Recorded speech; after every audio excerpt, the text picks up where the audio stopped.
El español es el idioma más hablado entre las lenguas romances o latinas, tanto en términos de cantidad de hablantes como en cantidad de países en los cuales predomina dicho idioma, siendo el idioma oficial de 19 países además de España y el tercer idioma más hablado a nivel mundial. En todo el mundo hay más de 400 millones de nativos de español y aunque la pronunciación y el uso del español a nivel oral varían, según el país, las diferencias regionales no han hecho que el idioma sea incomprensible para los hablantes de las diferentes regiones. Con esto nos referimos a que no existe un único español. El origen del idioma español se puede rastrear en la familia de las lenguas indoeuropeas, alrededor de 2000 años antes de Cristo, donde los celtibéricos hablaban un idioma celta antiguo. Los pueblos célticos ocupaban una ancha franja del interior de la península ibérica. La sociedad céltica estuvo conformada por un gran número de pueblos, entre los que destacan los betones, los vaceos, los arébacos y los pelendones, que tenían una forma de vida basada en la explotación agrícola y ganadera. Los rasgos culturales de los pueblos célticos se originaron por la influencia ejercida sobre las poblaciones indígenas por gentes centroeuropeas que, a finales de la Edad del Bronce y tras entrar por los Pirineos, avanzaron hacia la meseta buscando nuevas tierras. Esto hizo que las poblaciones autóctonas adoptaran lenguas indoeuropeas, así como la incineración de los difuntos y otras costumbres. Los habitantes de esta región, un área a la que luego los intelectuales se referirían como Hispania, comenzaron a aprender el latín de los romanos. ¿Pero cómo ocurrió esto? Esto se debió a que Roma y su fuerte vocación expansionista, después de haber vencido a los etruscos en el norte de la península italiana y federarse con los griegos, tuviera como objetivo el control de la navegación por el Mediterráneo, el cual lo obtuvieron tras vencer a los cartagineses en las llamadas guerras púnicas. La rápida expansión del poder cartaginés por territorio peninsular alarmó a Roma, provocando la Segunda Guerra Púnica entre los años 218 y 201 a.C. en la península ibérica. A partir de ahí, Roma comenzó a enviar sus tropas a Hispania, siendo así el primer episodio de su conquista y conversión en Hispania romana. Sin embargo, su conquista será paulatina y no acabará hasta que Augusto, en el año 29 a.C., consiga vencer a los cántabros, último pueblo en someterse, y al mismo tiempo se le divide en dos provincias, la ulterior y la citerior, cuyos límites se adaptan a las fronteras preexistentes entre las poblaciones locales. La guerra de conquista contribuía a disolver las tensiones sociales de Italia, además de que los soldados legionarios, al encontrar por lo menos un medio de vida, estaban lejos de desear el fin de las operaciones militares. Pero la conquista de la península no fue llevada a cabo solo con las tropas. Ya desde la época de la Segunda Guerra Púnica, las legiones romanas comenzaron a contar con los celtíberos, mientras que los cartagineses se sirvieron igualmente de hispanos, de unos como aliados que se costeaban su equipo y sus gastos, y de otros como mercenarios. Las malas condiciones económicas de algunas poblaciones obligaban a que muchos buscaran en la guerra un medio de subsistencia. Esto originó la combinación entre el idioma celta y el latín, que evolucionó en lo que muchos denominan el latín vulgar. A principios de periodo, en la Alta Edad Media, entre los siglos V y XI, la debilidad del Imperio Romano favoreció la penetración y establecimiento de pueblos que vivían en sus fronteras, a los que llamaron bárbaros, que significa extranjeros. En el año 409, la invasión de los pueblos bárbaros afectará también a Hispania. Con el tiempo, solo suevos y visigodos constituirán sus propios reinos en el suelo peninsular, si bien estos se quedarán con el territorio suevo en el año 585, de todas las invasiones será la visigoda la que deje una mayor huella, especialmente a partir de la proclamación de Leogibildo como monarca de Toledo como su capital.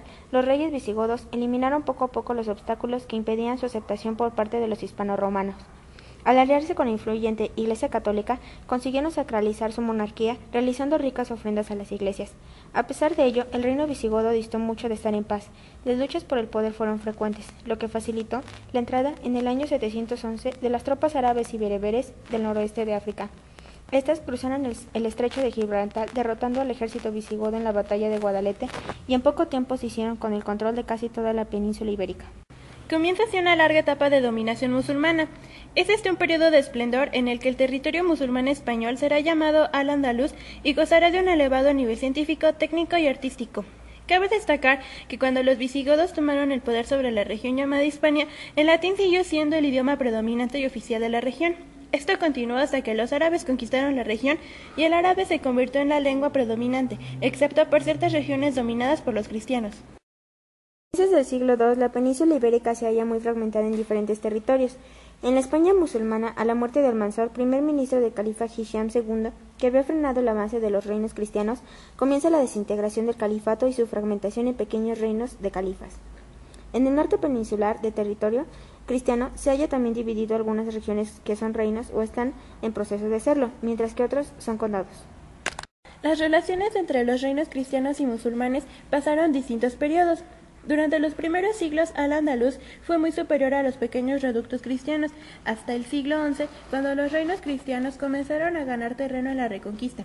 A medida que los grupos cristianos comenzaron a recuperar la España, el latín vulgar volvió a ser la lengua predominante en todas las regiones.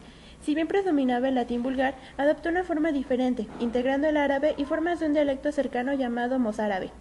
Se estima que aproximadamente unas 3.000 a 4.000 palabras del español actual derivan del árabe. Los dialectos castellanos del español comenzaron a tomar forma alrededor del siglo XIII con el rey Alfonso X. Toledo se convirtió en el epicentro cultural para el rey y sus intelectuales, y en él se crearon obras en castellano. Luego se comenzaron a realizar una serie de traducciones al castellano de diversas obras pertenecientes a las ramas de las ciencias, leyes, literatura, etc., por lo que el rey pronto declaró al castellano lengua oficial para los documentos y decretos del gobierno. A medida que los reinos católicos se apoderaron de la mayor parte de las regiones de España, el predominio del castellano se fue incrementando. Así, Isabel y Fernando declararon al castellano dialecto oficial. Poco tiempo después apareció El arte de la lengua castellana, una obra que ayudó a dar forma a la lengua española y normalizarla. Entender el origen del idioma español es fundamental para reconocer las diferencias sutiles del español que se habla en distintas regiones. La historia del idioma español en América comienza con la colonización del continente americano al final del siglo XV. En el siglo XV, Cristóbal Colón navegó hacia América llevando el idioma castellano, lo que desplazó poco a poco las lenguas del lugar. A este proceso se le conoce como hispanización, que durante sus primeras etapas tuvo muchos desafíos, ya que los idiomas locales eran absolutamente diferentes, hasta que intervino la Iglesia Católica. No era seguro si el español sobreviviría en la región. En particular, los jesuitas y los franciscanos, quienes establecieron instituciones educativas para enseñar a los niños el catolicismo, tuvieron una gran influencia, ya que a medida que los niños y adolescentes crecían, el idioma pudo expandirse y difundirse. Sin embargo, el español también sufrió algunas modificaciones en las lenguas nativas, adoptando ciertas palabras indígenas. Particularmente, los nativos mexicanos y peruanos pudieron influenciar de manera significativa el idioma que se habla actualmente en Latinoamérica. De ahí que podamos encontrar en el idioma palabras de diferentes orígenes como el celta, íbero, árabe y náhuatl.